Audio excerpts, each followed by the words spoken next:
What is going on, guys? Donald Trump just said that he is going to not allow for central bank digital currencies, which is a huge move. This is the first time that a former president and a mainstream presidential candidate has said that they're going to be against central bank digital currencies. Now, it's no coincidence that this happens right after Vivek suspends his campaign and endorses Donald Trump. We're already seeing the effect that Vivek is having on the Donald Trump campaign. So I couldn't be happier because this is exactly what I predicted about 6 to 8 months ago when I was actually comparing and analyzing who you should bet on in a presidential race and why. If we step back and we look at the grand picture as presidential candidates kind of being startups and viewing them like a venture capitalist, you have to remember what I said about Vivek. I said that Vivek had no chance of winning, but he would have a chance of influencing not only the conversation of the primary, but when he dropped out, the primary winner, which in this case is most likely going to be Donald Trump. That's a very big deal. So if you bet on Vivek, if you gave him money, even though it might have been a sign that you were just too scared to say you're pro-Trump, because Vivek was actually just Trump 2.0, and in fact, maybe even more right-wing than Trump, it was a good bet because you bet on someone who's young, has a long career, and would be influential in the Trump campaign, which we're already seeing. So if you are a pro-crypto, you now essentially are going to have to deal with the fact that you are either going to have to vote for a pro-crypto, pro-digital asset Trump, or go with a anti-crypto, anti-digital asset Biden. Now, you might be saying, Biden hasn't officially come out against cryptocurrencies and digital assets. But the problem is that Biden's administration, specifically through all the people who have left Elizabeth Warren's office and joined his administration, and then just the strength and chokehold Elizabeth Warren has on Biden, means that he's an anti-crypto, anti-digital asset president, which is very unfortunate. Now, here's the ticker is, what's hard for the average voter is to figure out if you are a single issue voter. Now, I completely understand. If you are just a single issue voter for crypto, Trump is now obviously your choice. But if you're not, which most people aren't, which to their credit, no one, in my opinion, should be a single issue voter, then it gets a little bit harder for you. There's a lot of people who are very pro-crypto, but might also be pro-abortion. There are people who are pro-crypto who might be pro-immigration. And that's perfectly okay if those are your beliefs. But now your choice has just gotten harder because it is a fact that if you vote for Biden, you will have to figure out if your voice on being pro-choice or being pro-immigration, for example, are worth it to sacrifice your crypto holdings in portfolio. That's a decision that I can't make for you, but it is the political reality. So why is this so important? Because Trump advocating against the CBDC is a big deal because we don't even know if Trump knows what a CBDC is. We don't even know if Trump really cares. But what we do know is that now we have enough political influence to shape the conversation, and that the crypto community has made a smart bet on supporting people like a Vivek to influence the conversation. What do we do going forward?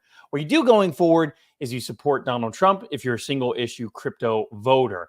It's pointless to vote for an RFK Jr., and I've talked about that in the past, how that strategy is stupid. If you're an RFK supporter because he's pro-crypto, you're an idiot. You have no idea what you're getting yourself into, and it's completely pointless. I like RFK Jr. He says a lot of good things, and I'm not attacking his character, but I'm just trying to be as realistic as possible with you guys. There is no way RFK has a shot, and you will be throwing your vote away if you give it to RFK. Frankly, there's only two candidates who are going to be up for election. It's going to be Biden and it's going to be Trump. You, if you are pro-crypto, need to figure out how much support you want to give to Trump, because at the end of the day, if you're not voting for Trump, you're voting, even if you're voting for RFK, you're throwing your vote away and potentially giving it to an anti-crypto candidate. Voting for RFK will do you no good. So it's an interesting choice that the crypto community will have. The funniest thing that I've always found really frustrating is the majority of crypto people are way too scared to be pro-Trump.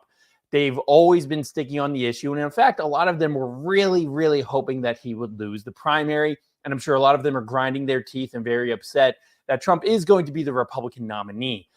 However, it doesn't matter because we're in the situation that we're in. If you're pro crypto and you don't like Trump, well, you kind of need to suck it up and figure out what your strategy is going to be going forward.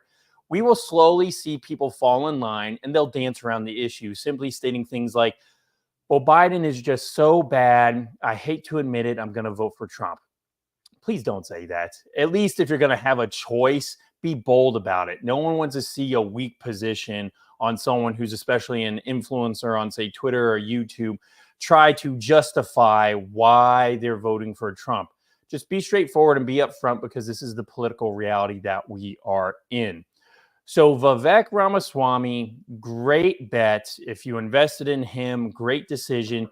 And we're going to see further things come from his campaign, which should be pretty exciting.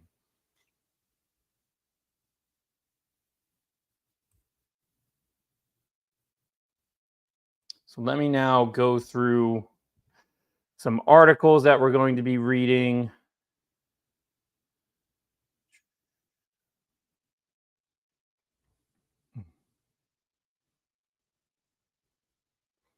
So let's see. One article that I do want to shout out is actually, we'll go to CoinDesk, and I am just going to look because they had a article by my friend Sam Reynolds, which actually talks about not accepting CBDCs.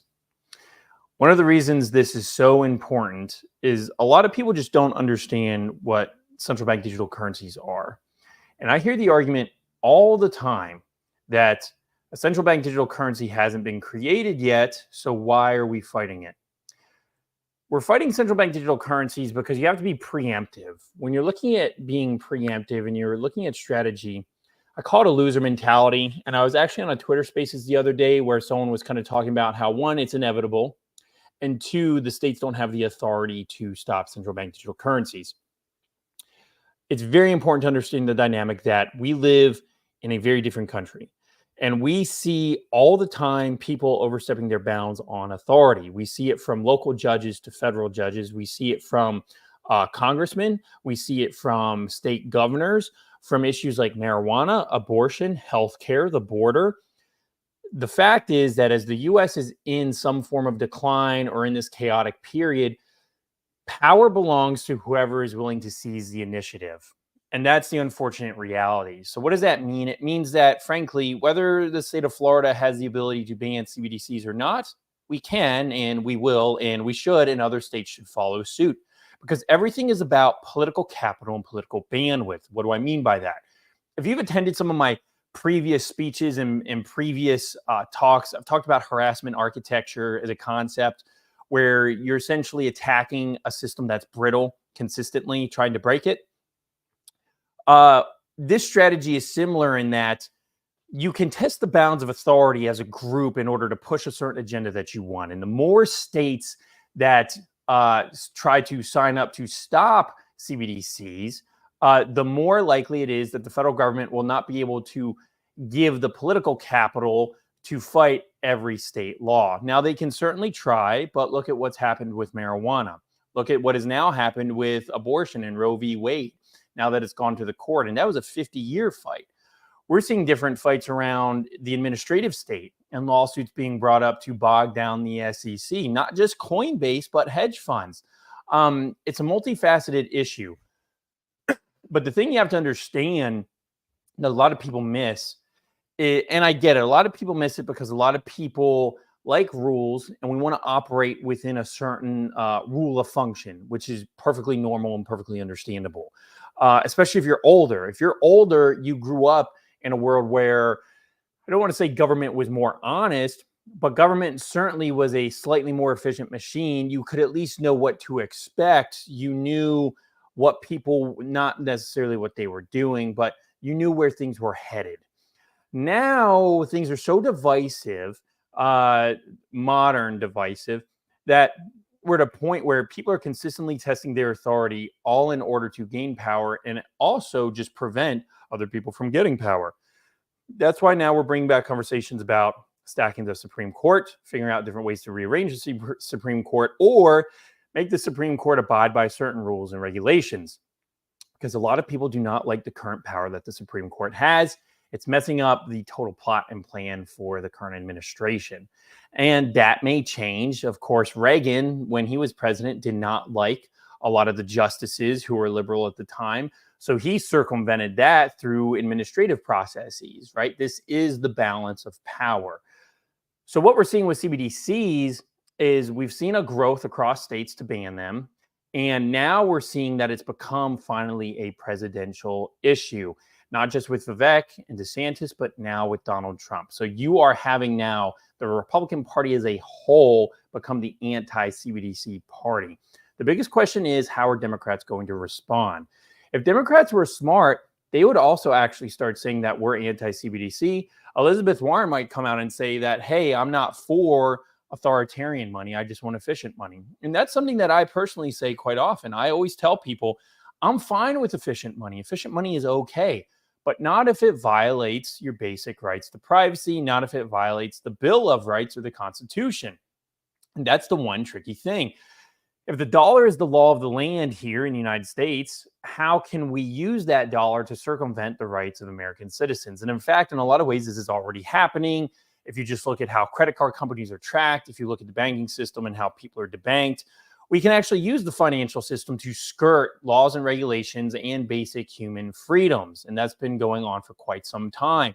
But a central bank digital currency would maximize that to an extent that I don't think we've ever seen possible, by centralizing the authority of the federal government all down to what could be a simple CBDC app and simply cutting you off at a whim, much like the Communist Chinese Party always talks about doing. The CBDC would, in fact, become the new social credit score. So Donald Trump coming out against them is a very big deal. And it should be noted because it means that our campaign and our pushing of momentum has worked. And you have to take your wins and take your victories where you can.